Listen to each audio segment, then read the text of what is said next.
Welcome to Lit with Ernest, where we dive into the lives and works of influential authors who have shaped the literary landscape.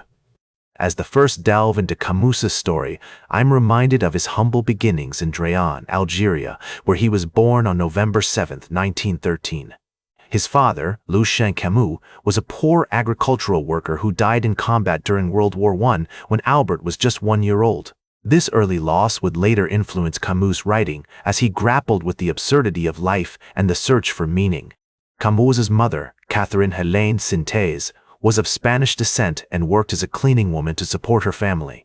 Despite their poverty, she encouraged Albert's love of learning, and he excelled in school, eventually attending the University of Algiers. It was during this time that Camus developed his passion for philosophy, particularly the works of Friedrich Nietzsche and Arthur Schopenhauer. One fascinating aspect of Camus's early life is his experience with tuberculosis, which he contracted at the age of 17. This illness would plague him throughout his life, forcing him to take long periods of rest and recuperation. Yet, despite this physical limitation, Camus continued to write, producing some of his most iconic works, including The Myth of Sisyphus and The Stranger. As we explore Camus' literary contributions, it's essential to understand the historical context in which he wrote. The aftermath of World War II, the rise of communism, and the decline of colonial empires all influenced his work.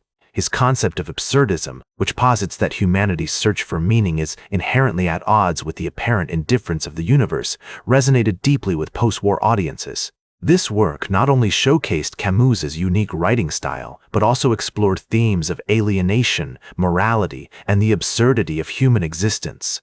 In addition to his literary works, Camus was a vocal advocate for social justice and human rights. He was a fierce critic of colonialism and supported the Algerian struggle for independence.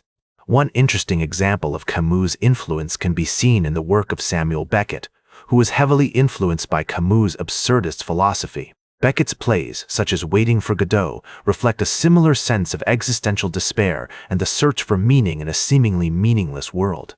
Despite his significant contributions to literature, Camus' work has not been without criticism.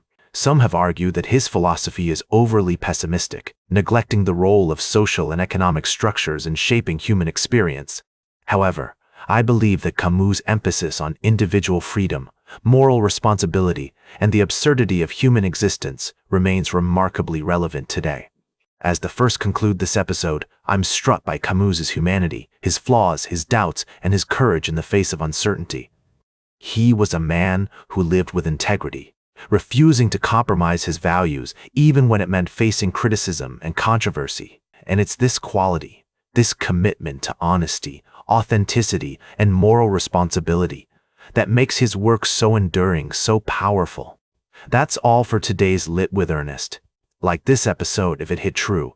Share it if you respect honest talk about books. Subscribe because we'll do this again. This is Ernest, signing off.